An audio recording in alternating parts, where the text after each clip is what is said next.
Mr. Speaker, sir, I rise to provide this August House with an update on the National Anti-Litter campaign spearheaded by the Ministry of Environment and Climate Change. Fiji is grappling with escalating waste management challenges that pose significant risk to our environment's health, our community's well-being, and our economy's sustainability. Fiji's environmental assets and unique biodiversity are our inheritance, responsibility, and the value we must protect and preserve for the benefit and well-being of our future generations. Our culture, constitution, laws, policy recognize every person has the right to a clean and healthy environment and the requirement and responsibility to protect our natural world. Mr. Speaker, sir, it is unfortunate that we continue to see various examples of irresponsible behavior that contravenes this understanding. Plastic bottles, cans are tossed from windows of buses and cars.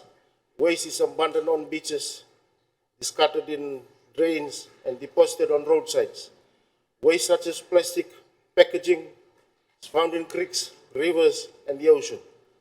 This practice is not perpetuated by all, but is normalized by many. And it is a shame. It is a shame to those who came before us, and it's a breach of our responsibilities. This treatment of waste we are responsible for is the waste in itself.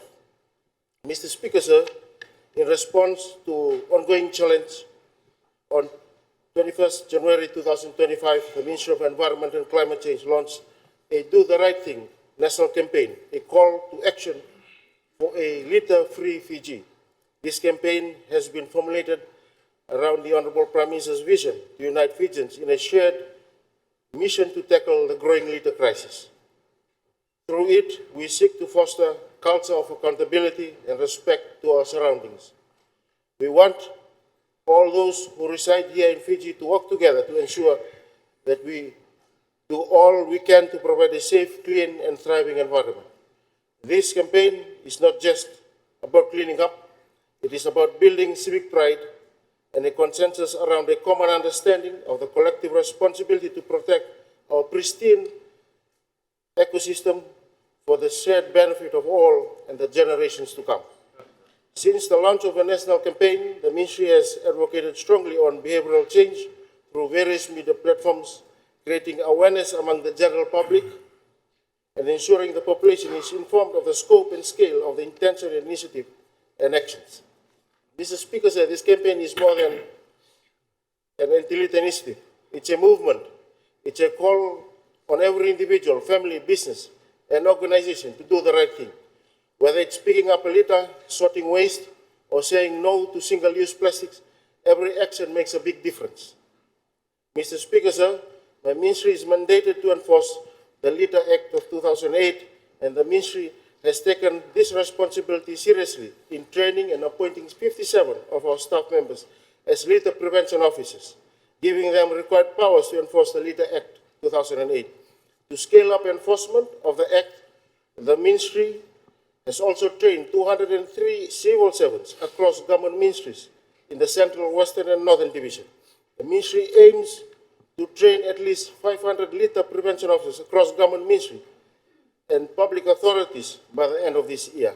In line with this, later this year, the ministry will convene training session for the Fiji Police Force, Maritime Safety Authority of Fiji, and the Land Transport Authority, who by virtue of their office are deemed as litter prevention officers for the purpose of the Litter Act.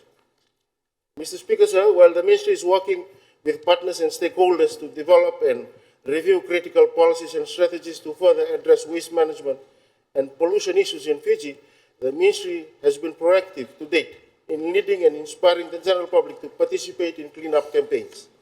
During all the Fijian Rua Super Rugby home matches this year, the ministry staff and trained litter prevention officers were on the site to issue spot fines and conduct cleanups after the matches. This has been partly effective, as we have seen some improvements in the litter management during the games. For example, 285 bags of waste were collected during the game against the Brumbies, held on 15 February 2025 at the HFC Stadium. But in the game held against the Crusaders on 6 April 2025, only 63 bags of waste were collected. Mr. Speaker, sir, on 15th March this year, the chairman of the Public Service Commission, together with the Ministry of Civil Service, conducted a national cleanup campaign across all government ministries and business houses at the litter hotspot sites in the 13 municipal councils across Fiji.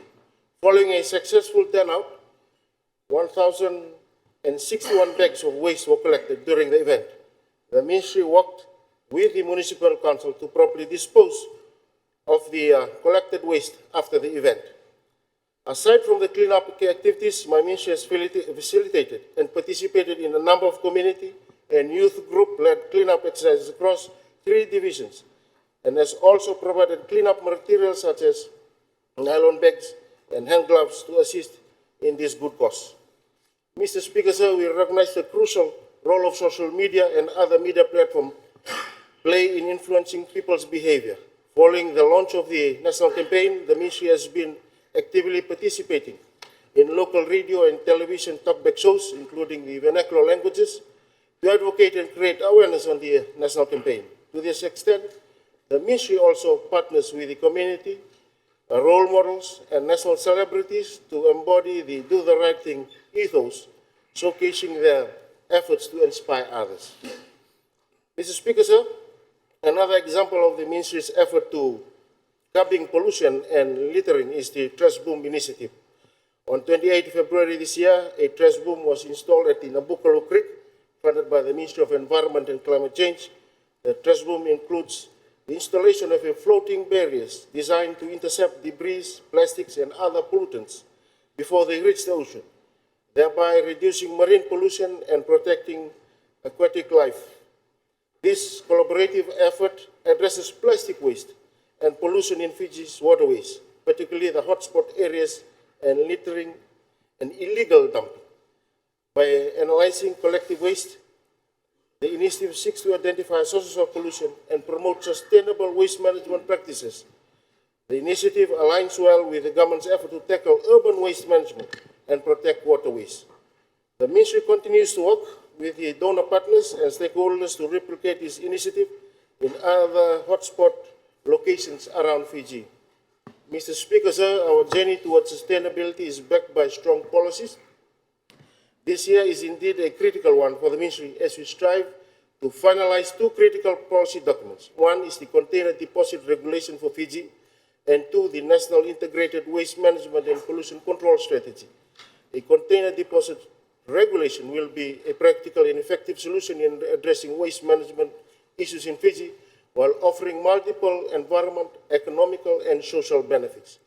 This will incentivize the return of beverages containers by offering refunds for empty beverages bottles and cans. It will directly address the pervasive issue of plastic pollution and will encourage more responsible disposal of containers, helping reduce the cost of waste management for the government.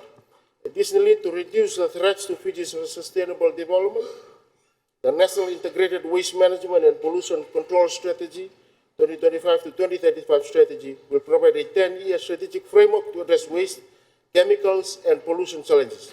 This vision of a strategy is a cleaner Fiji for all. The strategy will address all waste and pollution control issues throughout Fiji, which includes, but is not limited to, municipal solid waste, liquid waste, chemical, hazardous waste, air pollution, greenhouse gases, ozone-depleting substances, and other waste, like disaster waste, tires, and end-of-life vehicles. The regulation and strategy will play a significant role in redefining our perception of waste and approach to waste management in Fiji. Mr. Speaker, sir, this initiative demonstrates our commitment in creating systems that empower every Fijian to contribute to a cleaner environment. Mr. Speaker, sir, environmental protection and pollution prevention are essential to sustainable practices of commercial and industrial facilities and should be embedded in everyday operation practices of facilities and industries. It is also the responsibility of every facility or industry to comply with national standards and requirements related to pollutant discharge and emissions management. The Ministry, through the enforcement of the Environment Management Act of 2005 and the Environment Management Waste Disposable and Recycle Regulations of 2007, mandates all commercial industrial facilities producing and discharging or disposing waste to have an approved water disposal or recycling payment from the Department of Environment. The Department of Environment has been issuing fixed penalty and remedial notices, non-compliance notices, prohibition notices to a number of commercial and industrial facilities in the Central, Eastern, Western, and Northern Division who are operating without valid permits or who are found in breach of conditions of the permit and discharging or disposing waste into the environment inappropriately. Mr. Speaker, sir, the Ministry will continue to raise awareness through our quarterly monitoring and compliance inspections, as well as business roundtables and trainings held across Fiji to support the full compliance of commercial industrial facilities. Mr. Speaker, sir, my ministry acknowledges that our current environmental laws are in somewhat respect not adequately addressing all the evolving challenges and issues we face in relation to waste management and other environmental issues. As such, the ministry has taken a proactive approach in proposing the review of the environment legislation and will be tabling a cabinet paper in the next cabinet sitting to seek approval for the comprehensive review of our existing environmental legislations.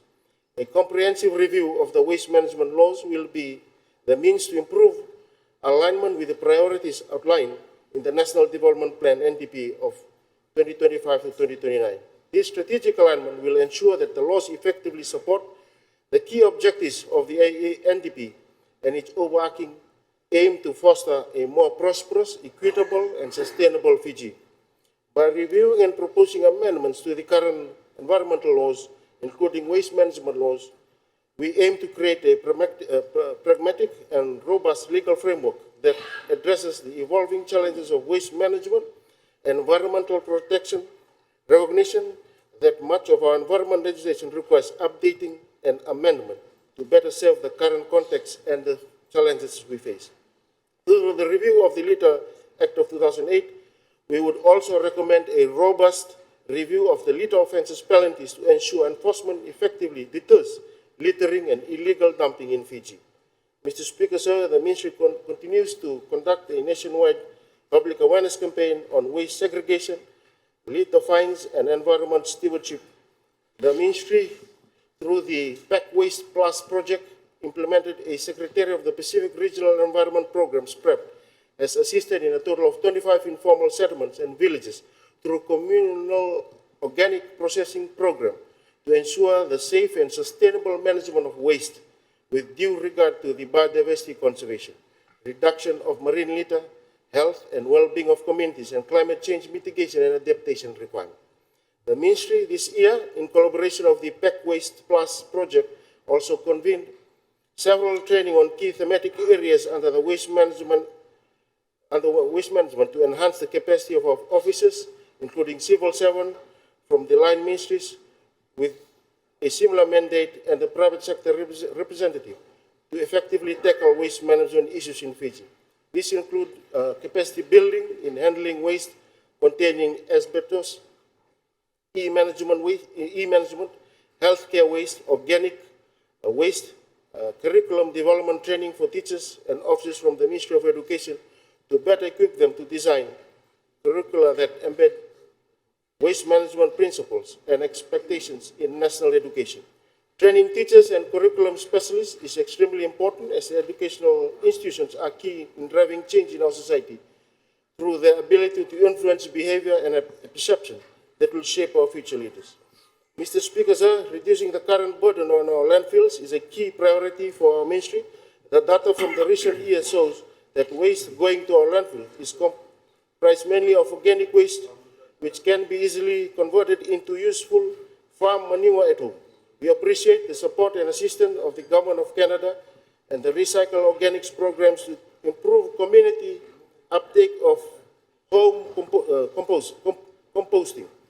This program is in partnership with the Tauke Affairs Board and will kick off by implementing a home composting program in 4 villages in the province of Mbua, that is in Vuya, Namboalu, Weriki, and Makule.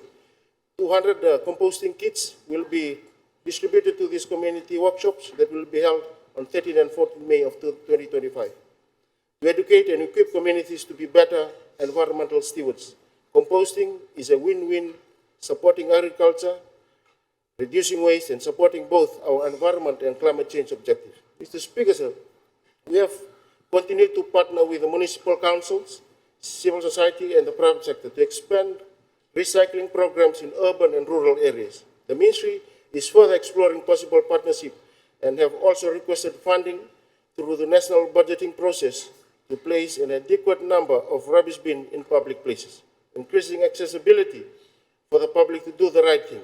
The Ministry is also working towards introducing and formalizing national color-coded bins with clear signage for easy sorting for recyclables and waste. Mr. Speaker, sir, we call on the public to do much more and reduce the need for government to expend public resources to enforce legislation that requires behavior that ideally should be perceived as a common sense. To conclude, Mr. Speaker, sir, I assure the members of this House and that the Ministry remains steadfast in our commitment to protecting our national heritage, safeguarding our future, unlocking sustainable development potential, and keeping Fiji's environment and public spaces clean and pollution-free. I also call on stakeholders to support us in our efforts to reduce the impact of littering and pollution on our environment and well-being. This is a shared responsibility, and we urge all Fijians to do the right thing in keeping Fiji litter-free. Thank you, Mr. Speaker, sir.